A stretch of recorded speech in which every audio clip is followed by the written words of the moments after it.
The autumn morning in London carried a gentle chill that seemed to wrap itself around the city like a familiar embrace. The trees lining the streets had begun their annual transformation, painting the landscape in shades of amber and gold. It was on this particular morning that something extraordinary would unfold, though no one could have predicted how a simple gesture would ripple through the hearts of an entire nation. Prince William stood by the window of Kensington Palace, watching the early morning light filter through the curtains. His wife, Princess Kate, moved quietly beside him, her hand resting gently on his shoulder. They had been discussing something for weeks now, something that had been weighing heavily on their minds. The conversation had started during one of their private dinners, when Kate had mentioned a letter she had received from a young mother in Manchester. The letter had arrived among thousands of others that regularly flooded the palace mailroom. But this one had stood out. Written in careful handwriting on plain notebook paper, it told the story of 8-year-old Oliver Thompson, a boy battling a rare form of childhood cancer. His mother, Sarah, hadn't written asking for money or special treatment. She had simply wanted to share how her son found comfort in watching videos of the royal family, particularly those featuring William and Kate with their own children.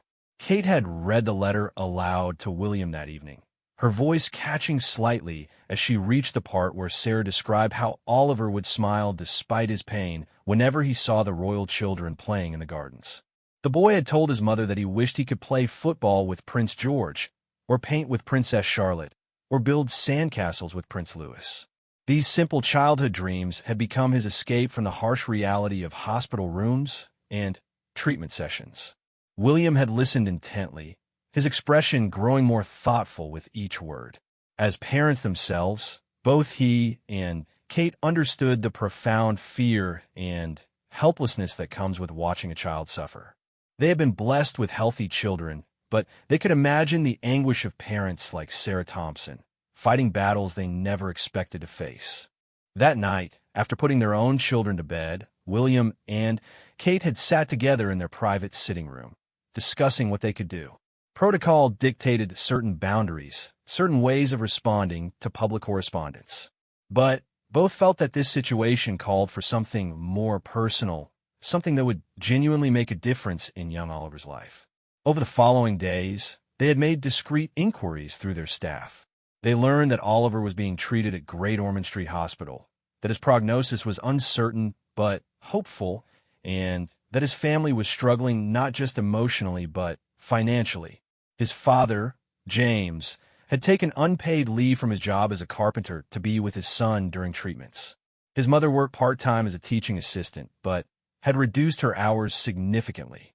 The more they learned about the Thompson family, the more William and Kate felt compelled to act. They consulted with their advisors, who cautioned about setting precedents and maintaining appropriate royal distance. But something about this particular case had touched them deeply. Perhaps it was Oliver's age, so close to their own children's ages. Perhaps it was the simple, honest nature of his mother's letter, asking for nothing but sharing everything. On this autumn morning, as they stood together watching London wake up, William turned to Kate with a decisive look. "We're going to visit him," he said simply, not as a formal royal engagement, but as parents who want to bring some joy to a brave little boy. Kate nodded, her eyes bright with emotion. She had hoped he would say exactly that. They both understood the implications of what they were proposing. This wouldn't be an official visit with photographers and carefully orchestrated moments. This would be personal, genuine, and from the heart. Their protection officers were informed of the plan, and arrangements were made with utmost discretion. The hospital was contacted, but only the most essential staff were told about the impending visit. William and Kate were adamant that this should not become a media circus. They wanted Oliver and his family to have a genuine experience, not one overshadowed by cameras and protocol. As the day of the visit approached, both William and Kate found themselves thinking more and more about the Thompson family. They had learned that Oliver loved dinosaurs, space exploration, and football. Charlotte had overheard her parents discussing the visit and had insisted on choosing one of her own toys to give to the boy. George had carefully drawn a picture of a rocket ship, complete with aliens and planets.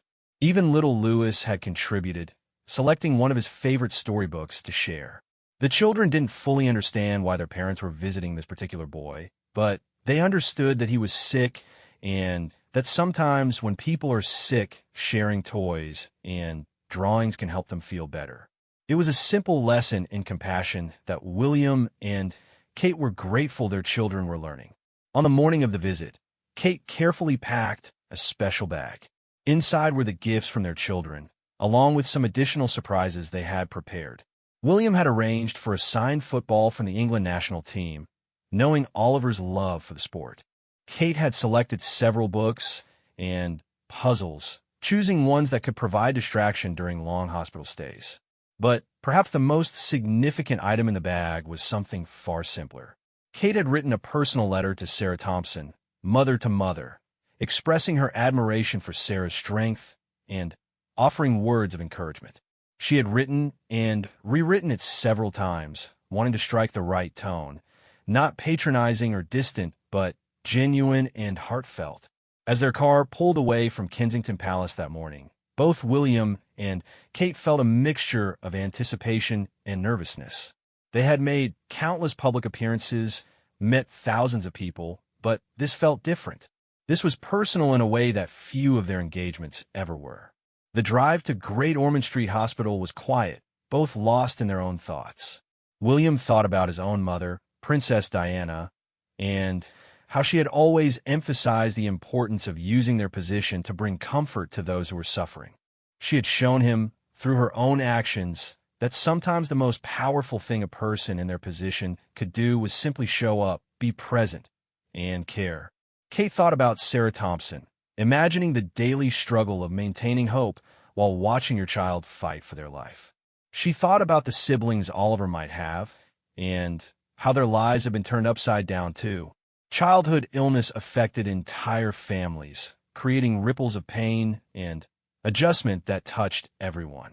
As they neared the hospital, William reached over and took Kate's hand. They had discussed what they would say, how they would act, but they both knew that in moments like these, the best approach was simply to be genuine. They were parents first, royals second, and today that order felt more important than ever. The hospital staff who had been informed of their visit were waiting discreetly. There would be no fanfare, no formal reception line. The hospital CEO met them briefly, thanking them for coming and assuring them that their wishes for privacy had been respected.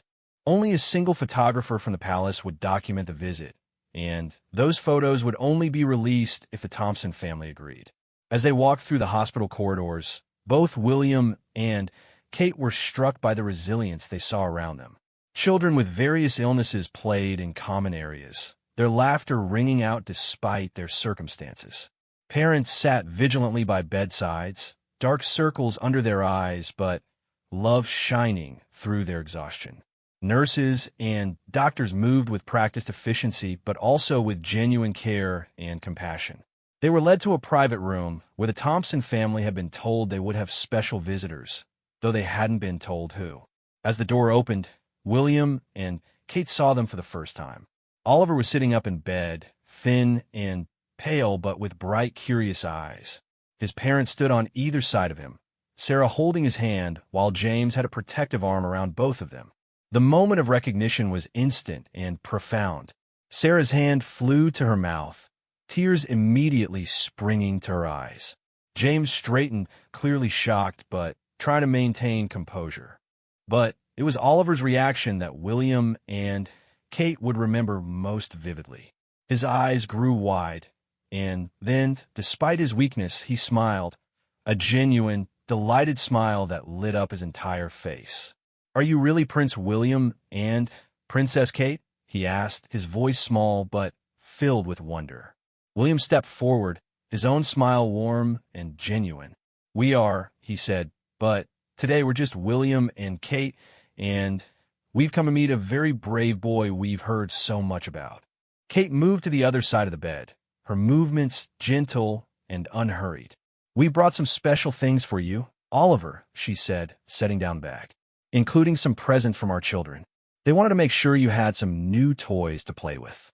For the next hour, The hospital room was transformed into something magical.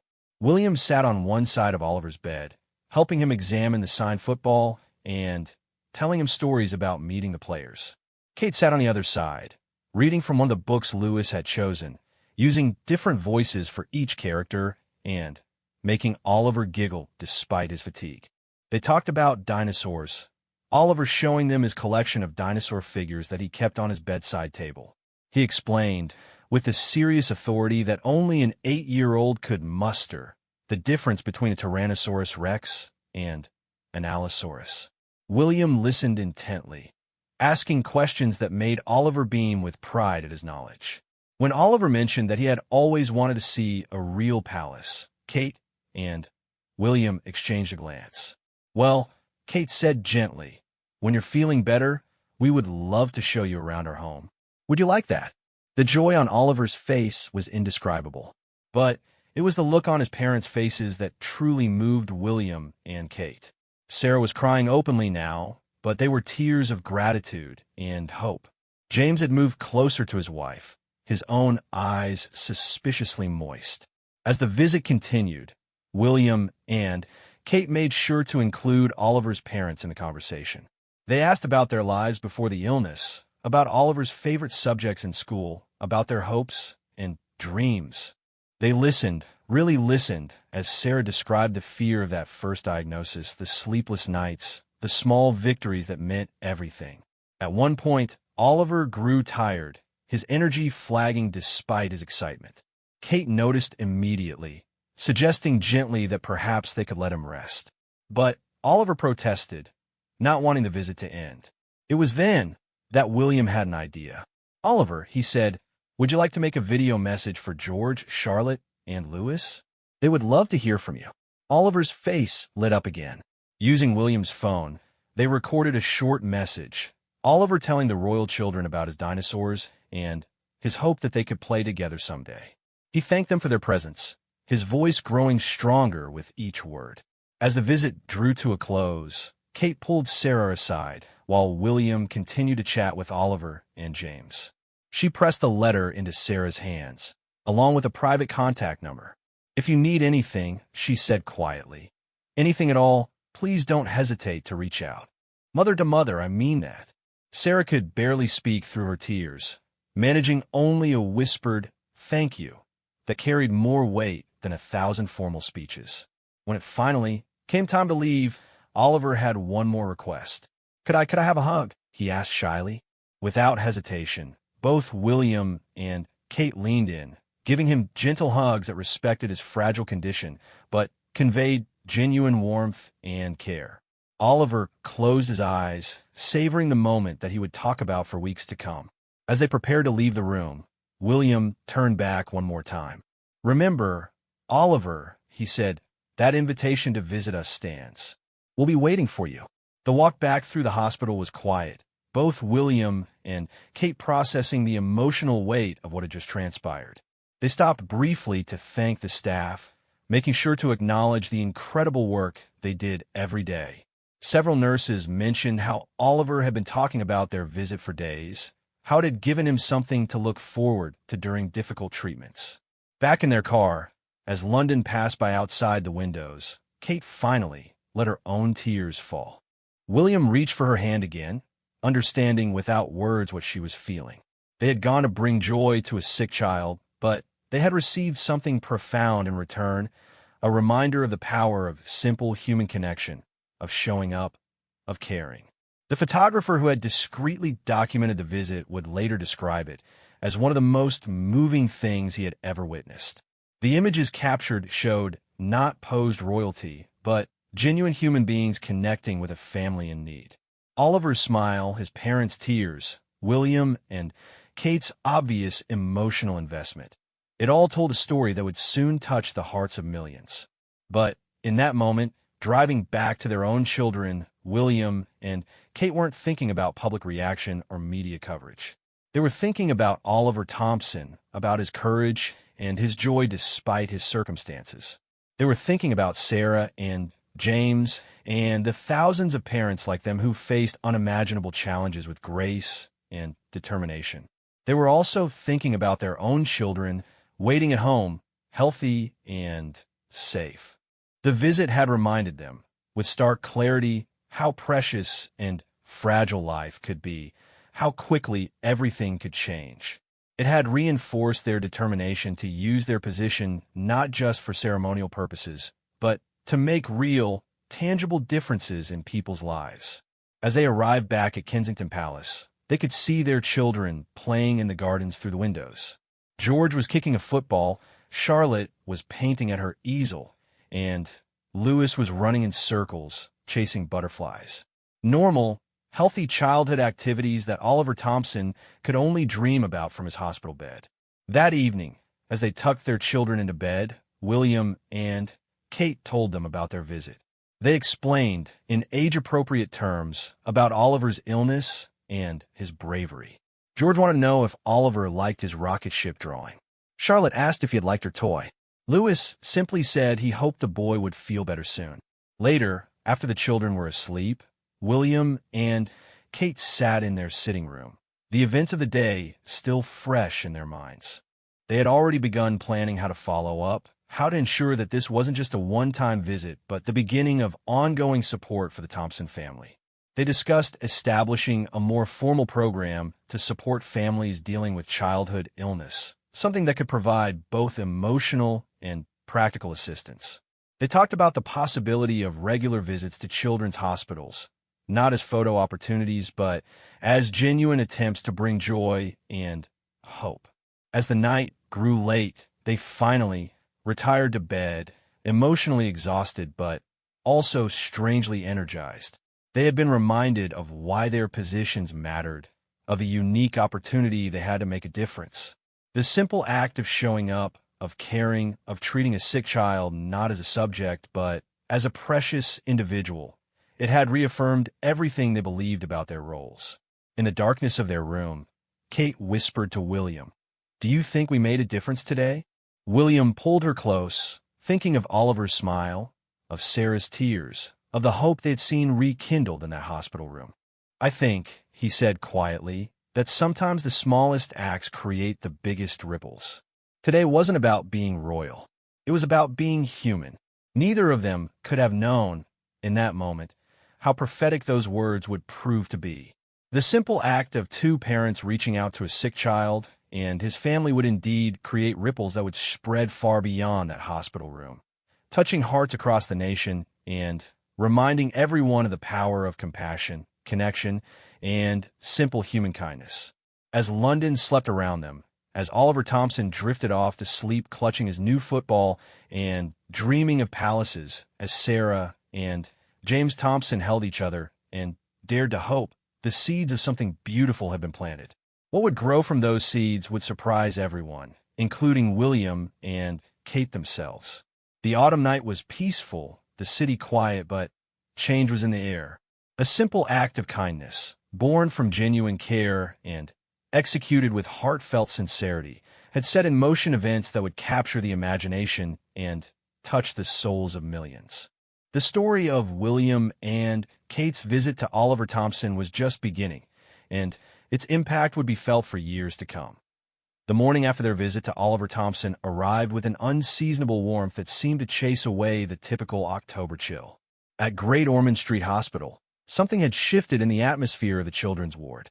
Word had spread quietly among the staff about the royal visit, and while they maintained professional discretion, there was an unmistakable energy in the air.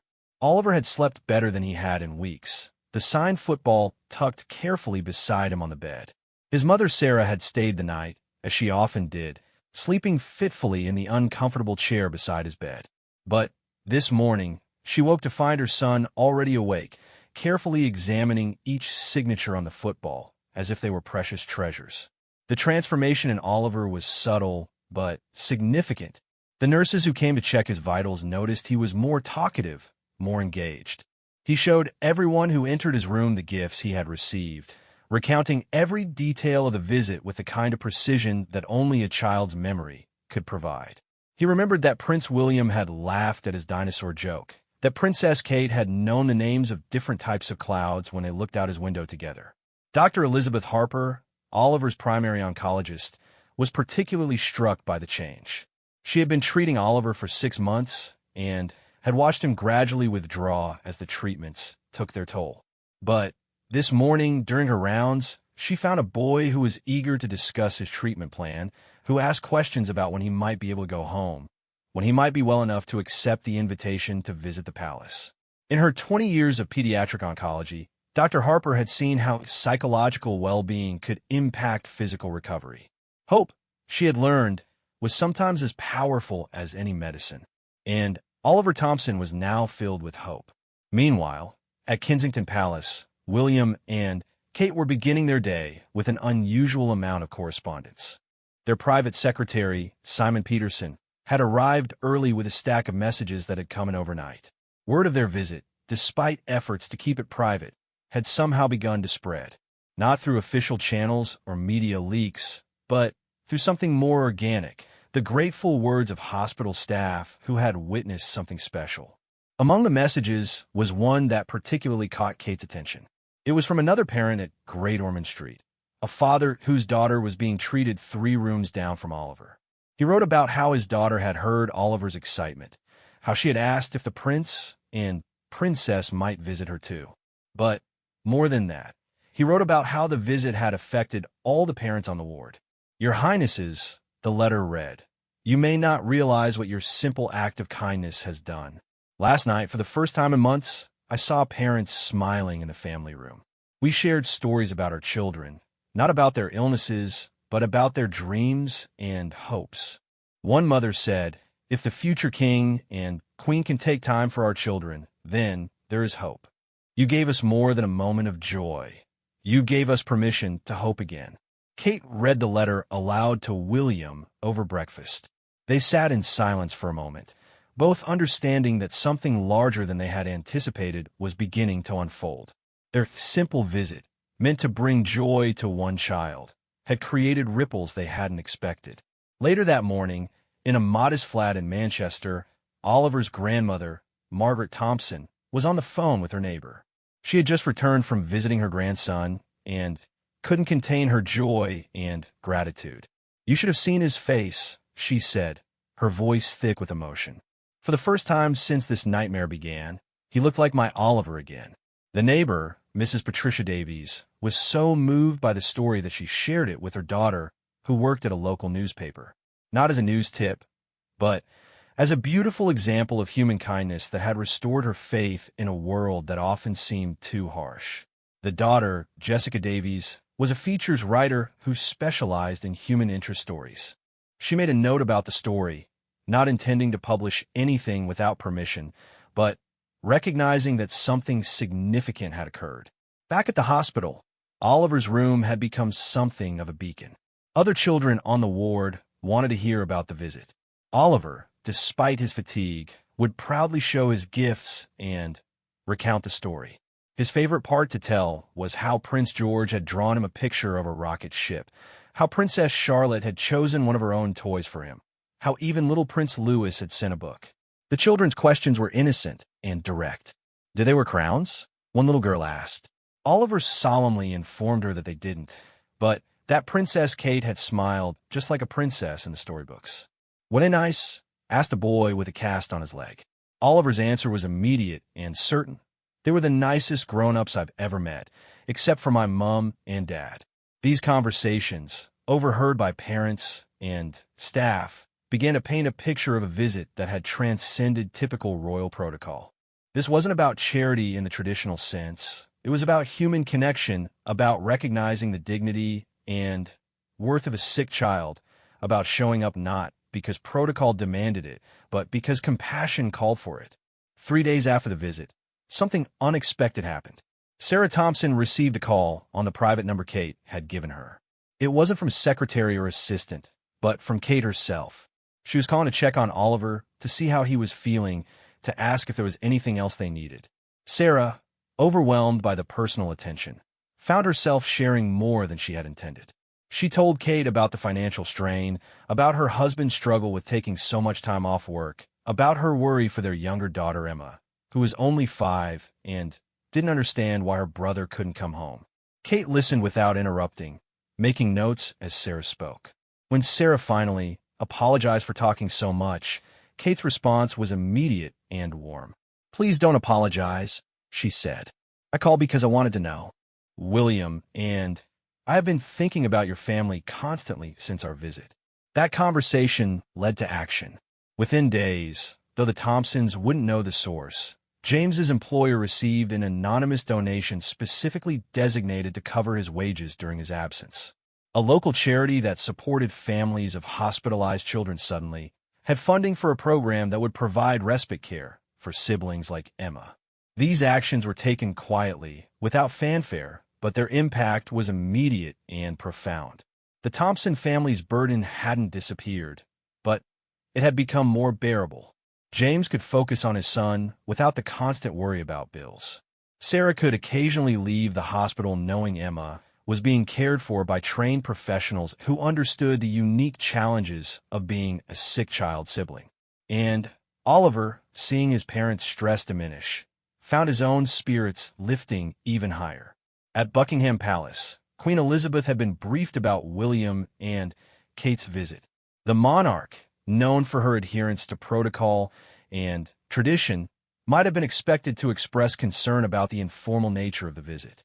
Instead, she had simply nodded and said Diana would have been proud. It was a rare personal comment that spoke volumes about her approval. The Queen's response emboldened William and Kate to think bigger. They began developing plans for a more comprehensive program to support families dealing with childhood illness. Not just financial support, though that was certainly needed, but emotional support, practical assistance, and, most importantly, recognition that these families were facing extraordinary challenges with extraordinary courage. As October gave way to November, Oliver's condition began to show signs of improvement. His doctors were cautiously optimistic, noting that his response to the latest round of treatment was better than expected.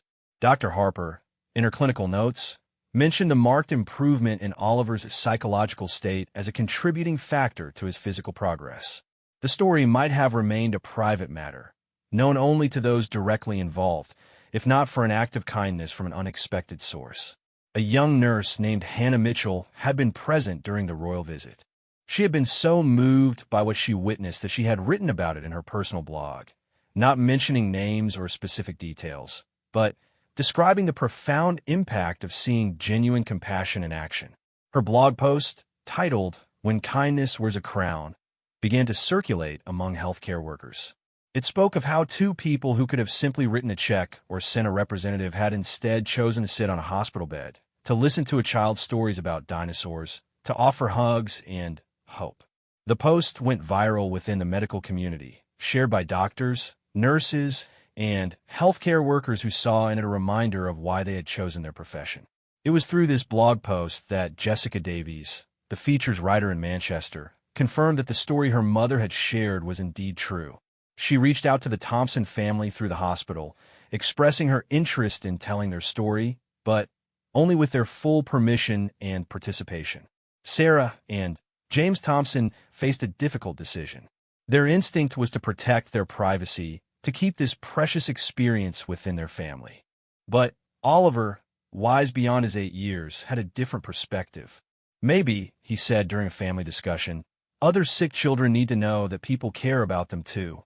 It was decided that Jessica would be allowed to write the story, but with strict conditions. The focus would be on the impact of kindness, not on sensationalizing the royal visit. The Thompson family's privacy would be respected, and any proceeds from the story would be donated to Great Ormond Street Hospital. Meanwhile, William and Kate continued their efforts behind the scenes.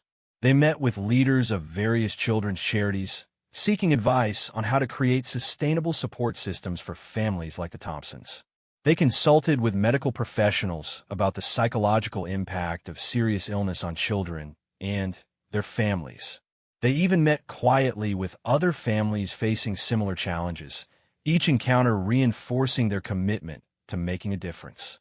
One particularly moving meeting was with the Patel family, whose 6-year-old daughter Priya was battling leukemia. The parents, Raj and Anita, shared how isolated they had felt, how their extended family didn't know how to help, how their friends had gradually drifted away, uncomfortable with the reality of childhood illness. "People don't mean to be cruel," Anita had said, tears in her eyes. "They just don't know what to say, so they say nothing. They don't know what to do, so they do nothing." The silence becomes almost as hard to bear as the illness itself. These words stayed with both William and Kate. They began to realize that their role wasn't just about providing direct support to families, but about changing the conversation around childhood illness, about making it acceptable to talk about, to acknowledge, to address with compassion rather than discomfort. As November progressed, Oliver's improvement continued. He was able to spend short periods out of bed, walking slowly down the hospital corridors with his four-pole as his constant companion. On one such walk, he encountered another young patient, a girl named Lucy who had just been admitted. She was scared and crying, clinging to her mother. Oliver, remembering his own fear during those first days, approached slowly. "It's scary at first," he said gently, "but the doctors and nurses here are really nice. And you know what? Sometimes really good things happen here, too." He told Lucy about the royal visit, showing her the photo the palace photographer had taken of him with William and Kate. Lucy's tears slowed as she listened to Oliver's story. Her mother later told the nurses that it was the first time her daughter had stopped crying since they'd arrived. Oliver had passed on the gift he had received, hope. The impact of William and Kate's visit extended beyond the walls of the hospital. At a board meeting for one of the UK's largest children's charities, the CEO mentioned the visit as an example of how public figures could make a real difference. "They didn't just lend their names to a cause," she said. "They showed up, they connected, they cared, and in doing so, they reminded us all of the power of simple human kindness." This sentiment was echoed in various corners of society. Religious leaders used the story in sermons about compassion. Teachers discussed it with their students as an example of using privilege for good. Corporate leaders began to reconsider their own charitable efforts, wondering if writing checks was enough or if more personal involvement was needed. But perhaps the most significant impact was on other families dealing with childhood illness. The Thompson family began receiving letters from parents across the country, sharing their own stories, expressing gratitude not for any direct help, but for the validation that their struggles were seen and acknowledged. One letter from a single mother in Scotland was particularly poignant. "When I read about your son's visit," she wrote, "I cried for an hour, not from sadness, but from relief. Someone important had said, through their actions, that our children matter, that their suffering is not invisible, that they deserve joy even in the darkest times." William and Kate, reading these letters in the evening quiet of their palace apartment, often found themselves moved to tears. They had embarked on a simple visit to bring joy to one sick child. They had discovered an entire community of families facing unimaginable challenges with remarkable grace. As Oliver's 9th birthday approached in late November, his doctors delivered news the family had hardly dared hope for. His latest scans showed significant improvement. While he wasn't cured, the journey would still be long. He was well enough to go home for his birthday. It would be his first night in his own bed in over 2 months. The preparations for Oliver's homecoming were extensive. The community rallied around the Thompson family in ways that surprised everyone. Neighbors organized meal trains. Oliver's school classmates made a giant birthday card. Local businesses donated supplies to help make the house more comfortable for a child still undergoing treatment. But the most touching gesture came from an unexpected source. On the morning of Oliver's birthday, a special delivery arrived at the Thompson home. Inside was a handmade birthday card from Prince George, Princess Charlotte, and Prince Louis. George had drawn another rocket ship, this one with "Happy Birthday, Oliver," written in careful children's handwriting across the side. Charlotte had painted a rainbow with the words, "Get well soon," beneath it. Louis had contributed his handprint in bright blue paint. Accompanying the children's artwork was a handwritten note from William and Kate. "Dear Oliver," it read, "we heard you get to celebrate your birthday at home this year. We couldn't be happier for you. Remember, our invitation stands. When you're feeling up to it, we would love to show you around Palace. The dinosaur exhibition in the Natural History Museum is waiting for you too. With love and continued prayers for your recovery, William and Kate. Oliver's birthday party was small. His immediate family, a few close friends who had stood by the Thompsons throughout their ordeal, and some of the medical staff who had become like extended family. Dr. Harper made a special trip to be there, bringing with her a gift from the entire pediatric oncology team. As Oliver blew out his 9 candles, making a wish he would later confide was about getting completely better so he could play football again, there wasn't a dry eye in the room. This moment, a simple birthday party at home, had seemed impossible just weeks ago. Yet here they were, celebrating not just another year of life, but the hope for many more to come. That evening, as the Thompson family settled into the unfamiliar comfort of being home together, Sarah found herself thinking about the chain of events that had brought them to this moment. A desperate letter written in a moment of anguish, reaching the hands of people who chose to see beyond protocol and position to the human need beneath. A visit that had lifted not just her son's spirits, but had somehow begun lifting the spirits of countless others. She thought about the other families still in the hospital, still fighting their battles. She thought about the parents she had met in the family room, the ones who had become her support system. She thought about the nurses who had become friends, the doctors who had become heroes. And she thought about William and Kate, who had reminded them all that kindness doesn't require a crown, but when kindness does wear a crown, its impact can be extraordinary. As Oliver slept in his own bed for the first time in months, clutching a signed football, his parents sat in their living room, holding hands and allowing themselves to hope. The journey wasn't over. There would still be treatments, still be hospital visits, still be difficult days ahead. But something fundamental had changed. They no longer felt alone in their fight. They had been seen, acknowledged, and embraced by a community that extended from their neighbors to the future king and queen. Outside, November rain began to fall gently on Manchester, washing the streets clean and preparing the world for winter. But inside the Thompson home, and in homes across the nation where families faced similar battles, warmth and hope had taken root. The simple act of 2 parents reaching out to a sick child had become something larger, a reminder that compassion is the greatest nobility, that showing up is sometimes the greatest gift, and that hope, once kindled, can spread like wildfire from heart to heart. The story was far from over. In fact, as November turned toward December, it was clear that William and Kate's simple act of kindness was just the beginning of something much bigger, something that would challenge conventions, change lives, and ultimately bring a nation together in a way no one could have predicted. The seeds of compassion, planted in a hospital room on an autumn morning, were about to bloom in ways that would surprise everyone, including the royal couple who had started it all with nothing more than open hearts, and a willingness to see beyond titles to the humanity that connects us all. December arrived in Britain with an unusual gentleness, as if nature itself was acknowledging the delicate hope that had begun to spread across the nation.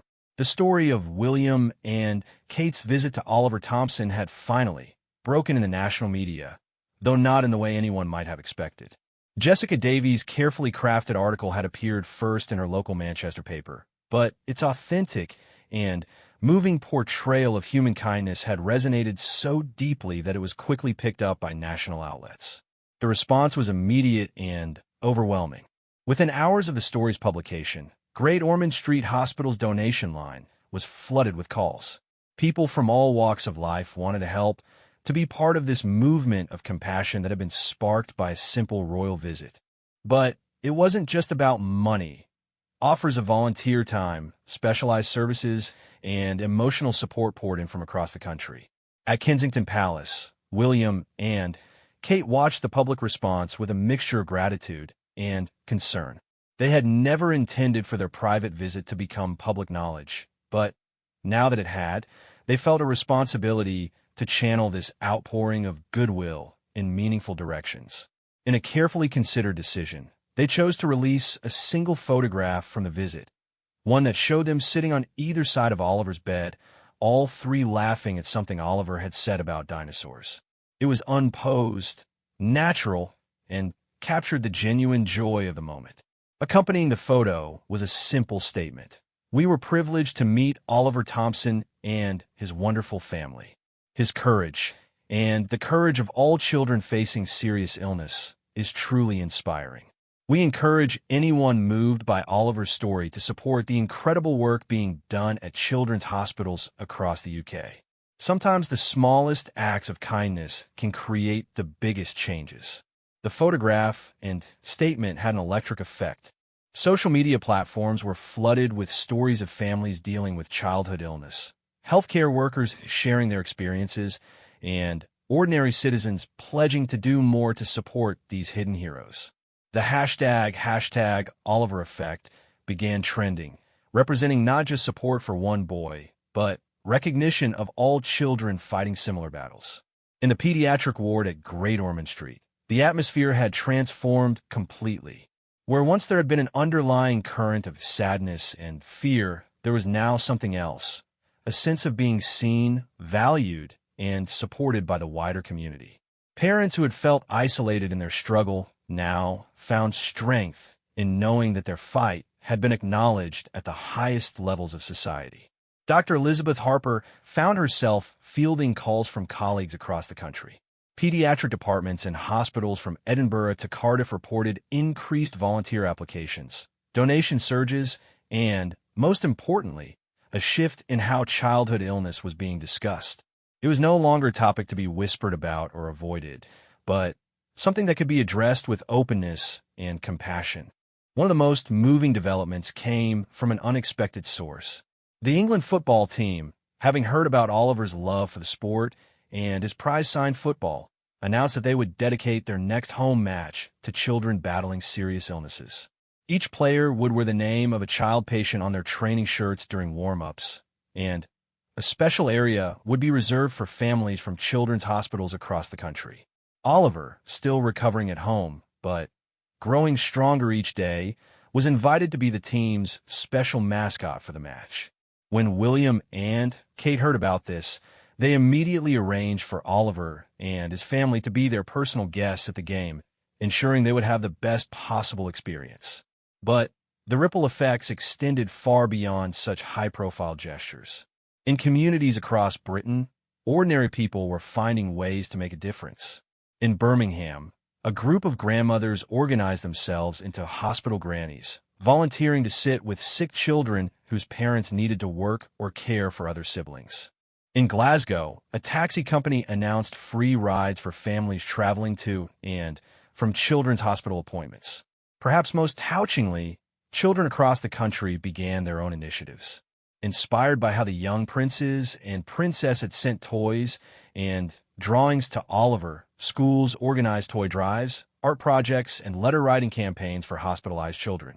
One 7-year-old girl in Wales, Sophie Morgan, donated her entire piggy bank savings, £23.47, along with a note that read, "For children like Oliver who are poorly." From Sophie, age 7. The corporate world also took notice. Major companies began reconsidering their charitable giving strategies, with several announcing new partnerships with children's hospitals.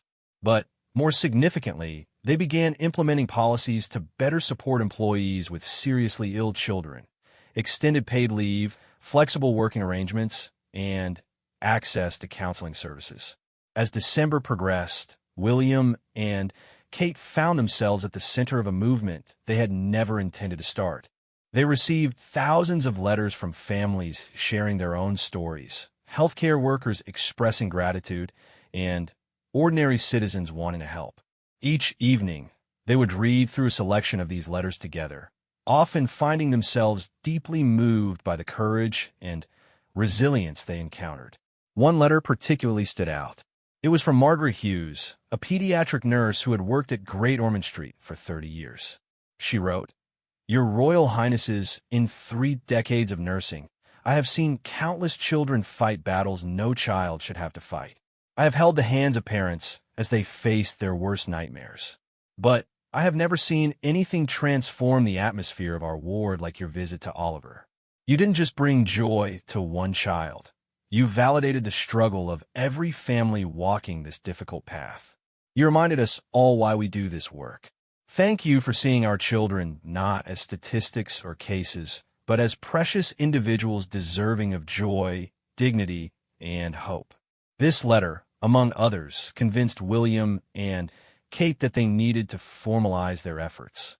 Working with their team and consulting with medical professionals, charity leaders, and, most importantly, families affected by childhood illness, they began developing a comprehensive initiative.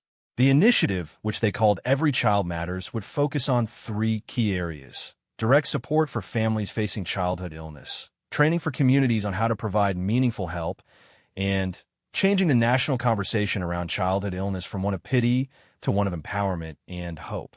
As news of this developing initiative spread, it garnered support from unexpected quarters. Former prime ministers offered their backing. Celebrity figures who had privately dealt with childhood illness in their own families came forward with their stories. Religious leaders from various faiths endorsed the message of compassion and community support. But it was the grassroots response that proved most powerful. Community groups organized fundraising events with creative twists, not just raising money, but raising awareness. A group of fathers in Liverpool organized a Dad's Day at the local children's hospital, playing games, reading stories, and giving exhausted mothers a much-needed break. A network of beauty therapists offered free services to mothers spending long hours at hospital bedsides, recognizing that self-care often became impossible in the face of a child's illness. Meanwhile, Oliver's recovery continued to exceed expectations. By mid-December, he was well enough to return to school part-time. His classmates, who had been writing to him throughout his absence, welcomed him back with a celebration that brought tears to his teacher's eyes. The boy who had once faced his illness feeling alone and afraid was now surrounded by a community of support that extended from his classroom to Kensington Palace. The football match where Oliver would serve as mascot was scheduled for just before Christmas. As the day approached, the Thompson family found themselves both excited and nervous. Sarah confided to Kate during one of their now regular phone calls that she worried about Oliver overexerting himself, about the attention being too much. Kate's response was both practical and reassuring. She arranged for Dr. Harper to accompany the family to the match, ensuring medical support would be immediately available if needed.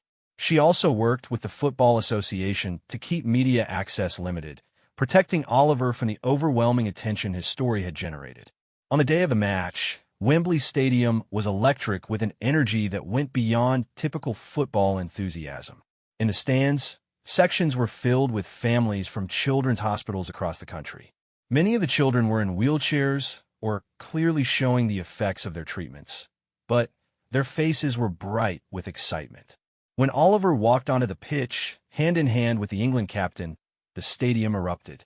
90,000 people rose to their feet, applauding not just for Oliver, but for what he represented: the courage of every child facing serious illness, the strength of every family walking that difficult path.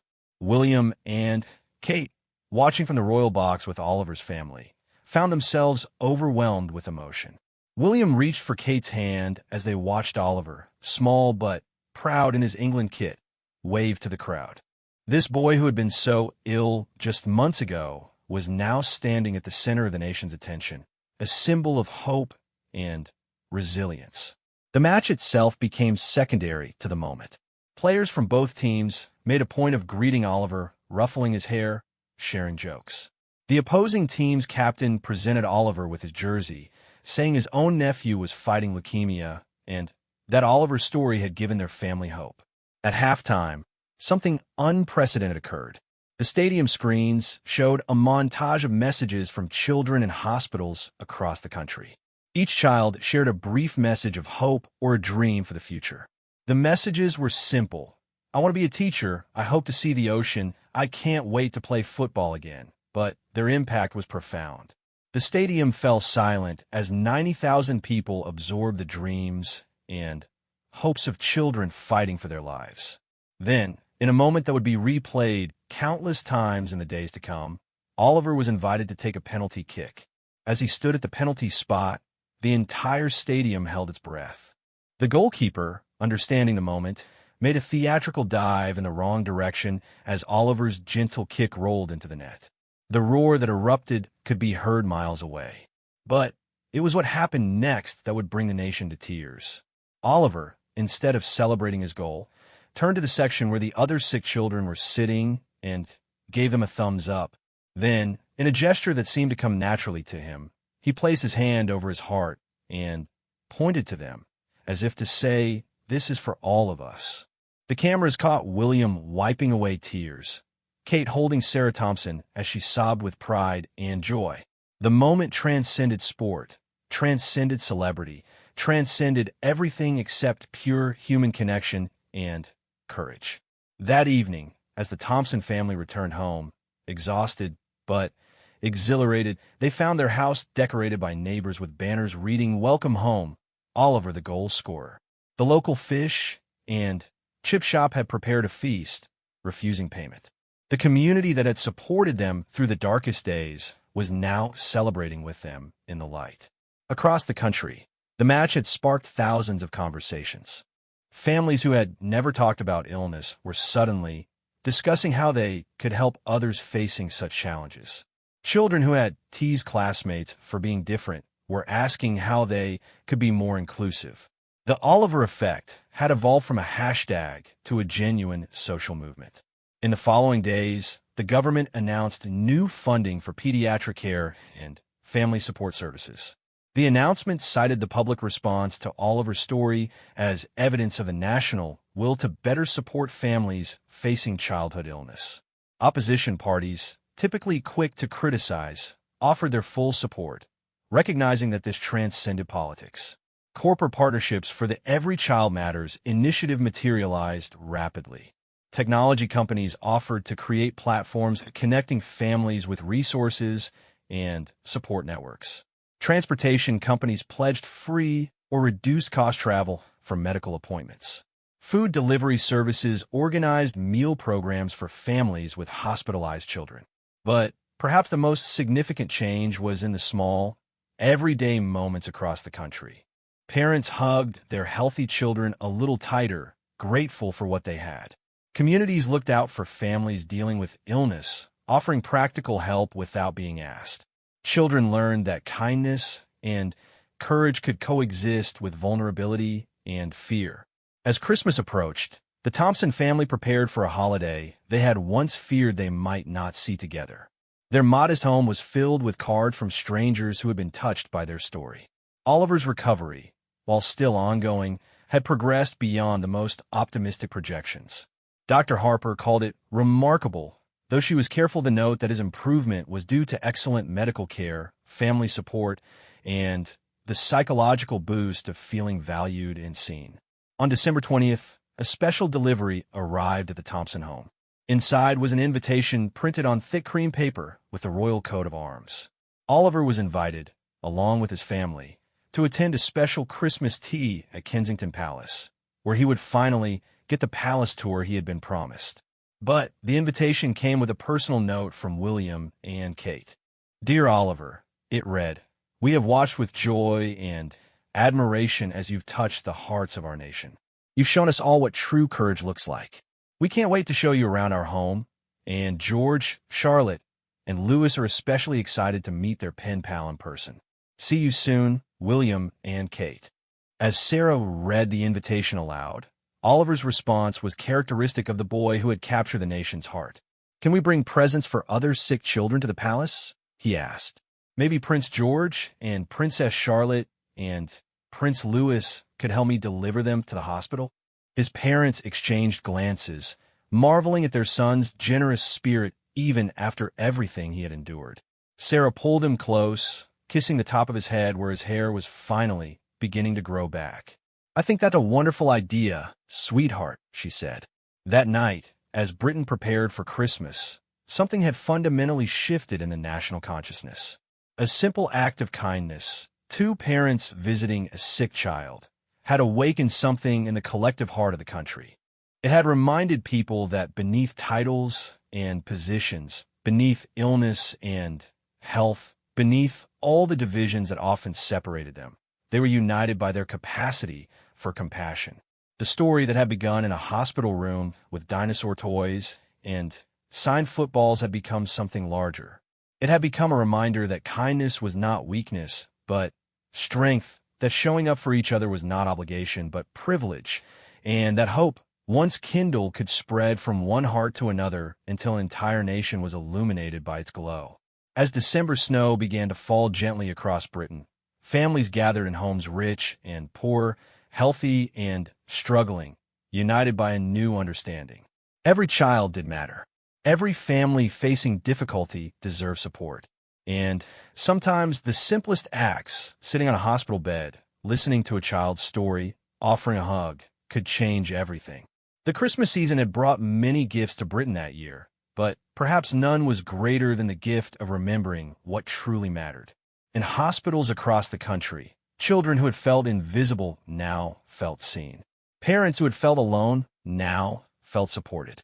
And a nation that had sometimes felt divided found unity in the most unexpected place, in the courage of a young boy named Oliver and the compassion of a future king and queen who had chosen to see beyond protocol to the humanity that connected them all. The transformation was far from complete. There were still battles to be fought, still children who needed help, still families who struggled in silence. But something had begun that December that would not easily be extinguished. The Oliver effect had become more than a moment. It had become a movement, one that would continue to grow and evolve in ways that would surprise everyone. As Christmas Eve approached, bringing with it the promise of Oliver's visit to Kensington Palace and all that would follow, Britain found itself changed. Not by grand gestures or political declarations, but by the simple recognition that every child's life had value, every family's struggle deserved acknowledgement, and every act of kindness, no matter how small, had the power to change the world. Christmas Eve morning dawned crisp and bright over London, with a light dusting of snow that seemed to transform the city into something from a fairy tale. At the Thompson family's modest hotel near Kensington Palace, Oliver pressed his face against the window, watching the snowflakes dance in the early morning light. Today was the day he would finally visit the palace, meet the young princes and princess, and help deliver presents to sick children across London. Sarah Thompson stood behind her son, her hand resting gently on his shoulder. The past few months had aged her in ways that only parents of seriously ill children could understand. But today, watching her son's excitement, she felt years younger. James joined them at the window, pulling his daughter Emma close. The 5-year-old, who had spent so many months confused and scared by her brother's illness, now understood that something magical was happening. At Kensington Palace, preparations had been underway since dawn. William and Kate had personally overseen every detail, determined to make this day special not just for Oliver, but for all the children who would benefit from his generous idea. The palace staff, usually accustomed to formal state occasions, found themselves caught up in the spirit of the event. The head butler, who had served the royal family for 30 years, was seen carefully arranging dinosaur figures on a side table, remembering Oliver's passion for prehistoric creatures. Prince George, Princess Charlotte, and Prince Louis had been awake since 6, too excited to sleep. They had spent the previous evening wrapping presents they had chosen for the hospital children, their tongues poking out in concentration as they tried to make each package perfect. Kate had found them adding personal drawings to each gift, Charlotte insisting that every child should know someone was thinking specially about them. As 10 o'clock approached, a modest car pulled up to the private entrance of Kensington Palace. Oliver, dressed in his best clothes with a dinosaur pin on his lapel, a gift from the hospital staff, stepped out with his family. His eyes widened as he took in the magnificent building, but it was the warm, familiar figures of William and Kate waiting at the door that made him break into a genuine smile. "Oliver," Kate exclaimed, stepping forward to embrace him. "We're so happy you're here. You look wonderful." William shook hands with James and hugged Sarah, then knelt down to Emma's level. "You must be Oliver's sister," he said gently. "We've heard so much about you. Would you like to help us show Oliver around?" Emma, usually shy with strangers, nodded eagerly, charmed by William's warm manner. As they entered the palace, Oliver's eyes grew even wider. But before he could feel overwhelmed, three young voices called out from the main staircase. "Oliver! Oliver! You're here!" George, Charlotte, and Lewis came rushing down the stairs, their parents' warnings about proper behavior forgotten in their excitement.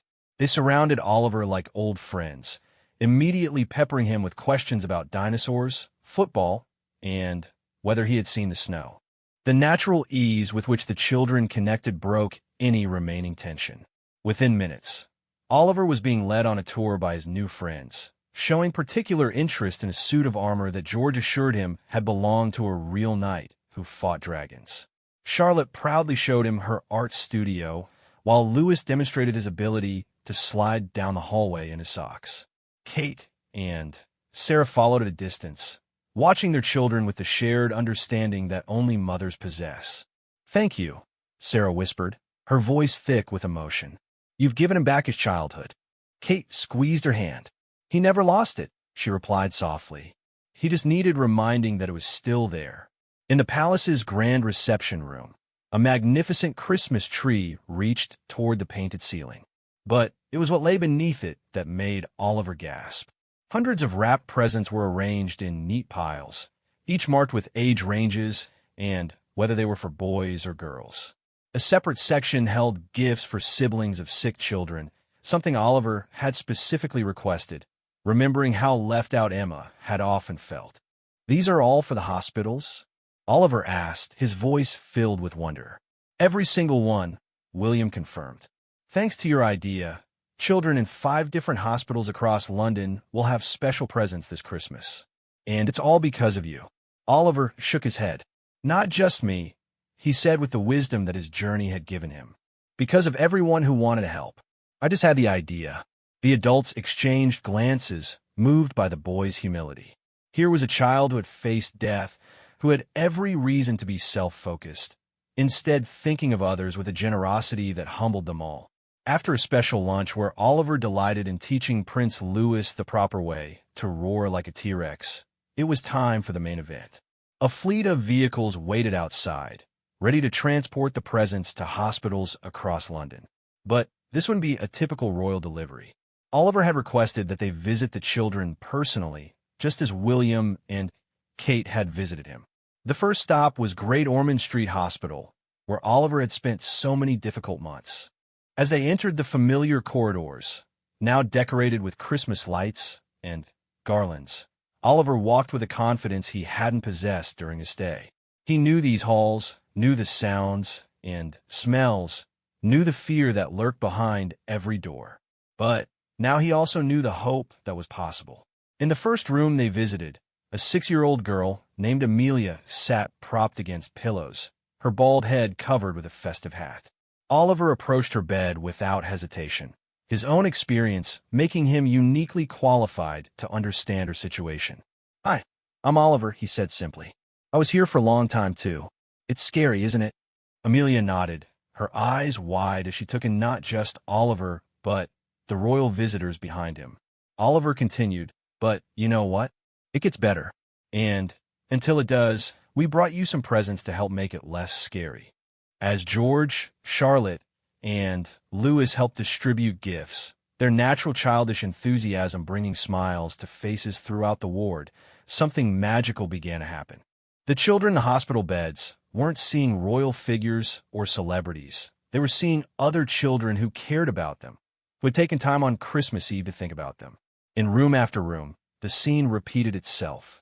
Oliver would approach each child with the understanding of someone who had walked their path, while the young royals followed his lead, offering toys and drawings and, most importantly, the normalcy of child-to-child interaction that was often missing in the hospital environment. One particularly moving moment came when they visited a boy named Marcus who was in isolation due to his compromised immune system. They couldn't enter his room, but Oliver stood at the window, holding up signs they had made together, playing a form of charades that had Marcus laughing despite his circumstances. Charlotte pressed a drawing against the glass, a rainbow with "Get Better Soon" written in multiple colors. Lewis performed his dinosaur impressions, making exaggerated faces that had Marcus giggling. Dr. Harper, who had arranged to be there for the visit, watched with tears in her eyes. She had seen many celebrity hospital visits over the years, but this was different. This was children helping children, with Oliver as the bridge between the healthy and the sick, showing that the divide wasn't as wide as it might seem. As they moved through the hospital, word spread among the families. Parents emerged from rooms, many recognizing Oliver from the news coverage. Several approached Sarah Thompson, sharing their own stories, thanking her for allowing Oliver's journey to become public, for showing them they weren't alone. William and Kate moved through it all with a grace that came from genuine care rather than royal training. They spoke with parents, listened to stories, and made notes of families who might need additional support. Kate found herself in deep conversation with a single father struggling to balance work with his daughter's treatment. William spent time with a teenage boy who was angry at the world for his illness, somehow finding words that penetrated the youth's defensive shell. By the time they reached the last ward, something remarkable had occurred.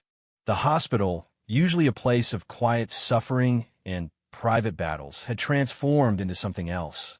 Laughter echoed through corridors. Parents who had never spoken were exchanging contact information. Siblings who had felt forgotten were clutching new toys and books, finally feeling included in something. Oliver, despite the long day and his still recovering stamina, seemed energized by it all. He had found his purpose in these halls where he had once felt purposeless. Every smile he brought to another sick child's face seemed to heal something within him that medicine couldn't touch. The visit to Great Ormond Street was just the first stop. Over the next several hours, the group visited 4 more hospitals. At each location, the reception grew warmer as word spread of what was happening. Medical staff lined corridors to catch a glimpse, not of the royals, but of Oliver, the boy whose story had reminded them why they had chosen their profession. At the Royal London Hospital, they encountered a ward full of teenagers, typically the most difficult age group to engage. Oliver, despite being younger, connected with them by simply being honest. "It sucks," he said bluntly to a 15-year-old with leukemia. "People try to tell you to be positive all the time, but sometimes it just sucks, and that's okay." The teenager, who had been sullenly silent with everyone else, began to open up to Oliver. They talked about video games, about missing school, and not missing it, about the fear that no one wanted to discuss. By the time Oliver left, they had exchanged gaming usernames and promised to play together online. At Chelsea and Westminster Hospital, they met a family who had just received a devastating diagnosis that morning. Their 3-year-old daughter, Lily, was beginning a journey that the Thompson family knew all too well. Sarah Thompson found herself comforting the mother, sharing not platitudes, but practical advice and genuine understanding. "The first days are the hardest," Sarah said quietly, "but you'll find strength you didn't know you had. And you'll find angels in unexpected places, nurses who become family, doctors who perform miracles, and sometimes even princes and princesses who remind you that the world cares." As afternoon faded into evening, the final stop was St. Mary's Hospital in Paddington. Here, they visited the neonatal unit, where tiny fighters battle for their lives in incubators. Oliver couldn't interact directly with these smallest patients, but he carefully placed gifts for their families in the family room, understanding that parents needed support too. It was here that Prince William shared a quiet moment with Oliver. "You know," he said, "my mother used to visit hospitals too. She believed that showing up was sometimes the most important thing anyone could do. Today, you've honored her memory in the most beautiful way." Oliver looked up at the future king with solemn eyes. "Do you think she would have liked me?" he asked. William's voice was thick with emotion as he replied, "She would have loved you, Oliver, just as we all do." As the hospital visits concluded and they returned to Kensington Palace, the winter darkness had settled over London. But inside the palace, warmth and light prevailed. A special Christmas tea had been prepared, and the Thompson family found themselves sitting in a magnificent room, sharing cucumber sandwiches and hot chocolate with the future king and Queen of England. But titles and ceremonies seemed irrelevant in that moment. This was simply 2 families who had been brought together by circumstances no one would choose, finding joy and meaning in their connection. The children played together as if they had known each other for years. Emma, no longer shy, was teaching Princess Charlotte a clapping game. George and Oliver were deep in discussion about whether a stegosaurus could beat a triceratops in a fight. Lewis had fallen asleep on the sofa, exhausted from the day's adventures. As the evening drew on, Kate presented the Thompson family with a special photo album.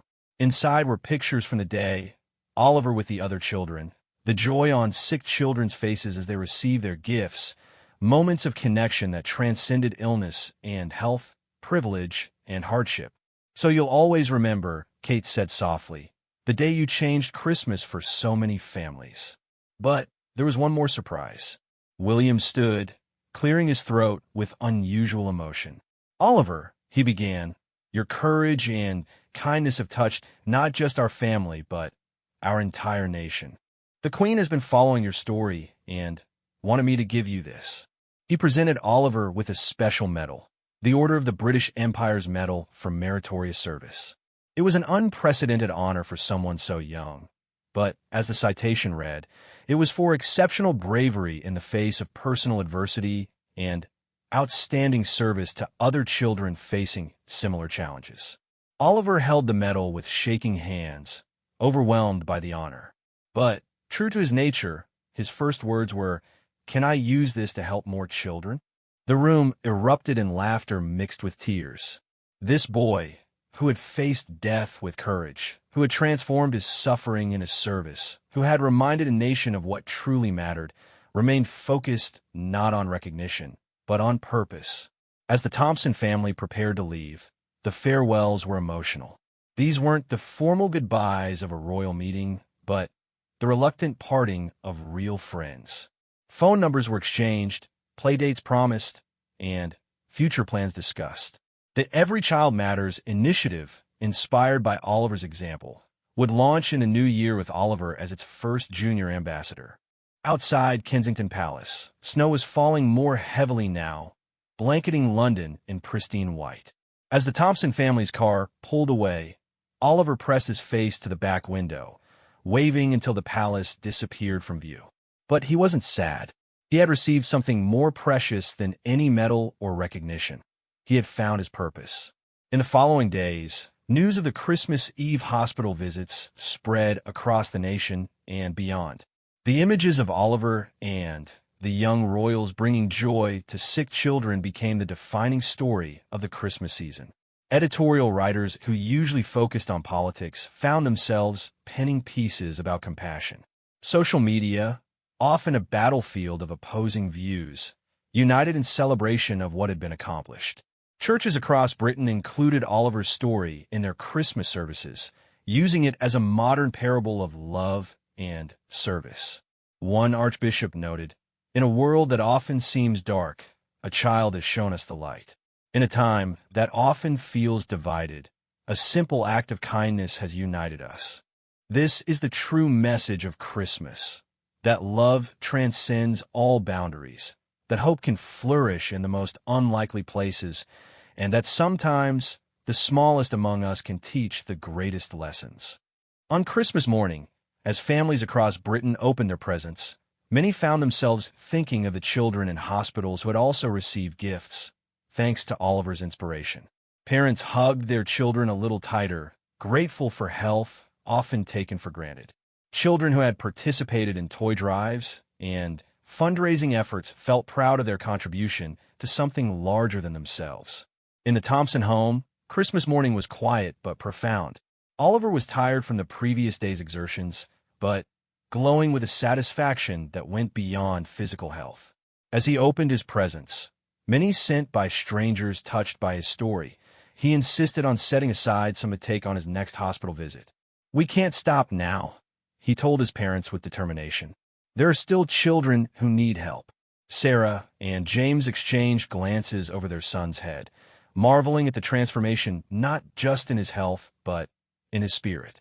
The boy who had once asked, "Why me?" when facing his diagnosis now asked, "How can I help others?" It was a change that spoke to the profound impact of feeling valued and having purpose. As December gave way to a new year, The Oliver effect showed no signs of diminishing. The Every Child Matters initiative officially launched with widespread support. Corporate sponsors competed to be involved. Communities organized their own versions of Oliver's Christmas Eve visits. Medical schools began incorporating lessons about the psychological impact of community support on healing. Oliver himself, continuing his recovery with regular checkups and ongoing treatment, threw himself into his new role with enthusiasm. He visited hospitals regularly, now as an official ambassador, bringing not just gifts but hope. His simple message, "I got better, and you can too," carried more weight than any medical statistic. The impact on the royal family was equally profound. William and Kate's approach to public service evolved, becoming even more personal and direct. They instituted regular Oliver Days, where they would make unannounced visits to families in need, always bringing their children when possible. The young princes and princess grew up understanding that privilege came with responsibility, that their position was a tool for service, not just ceremony. 1 year after that first hospital visit, a special anniversary celebration was held at Great Ormond Street Hospital. Oliver, now cancer-free though still monitored closely, stood before a crowd of patients, families, medical staff, and dignitaries. His voice was stronger now, his hair fully grown back, but his message remained simple and powerful. "A year ago, I was very sick," he began, his young voice carrying clearly through the room. "I was scared and sad. Then Prince William and Princess Kate visited me, and everything changed.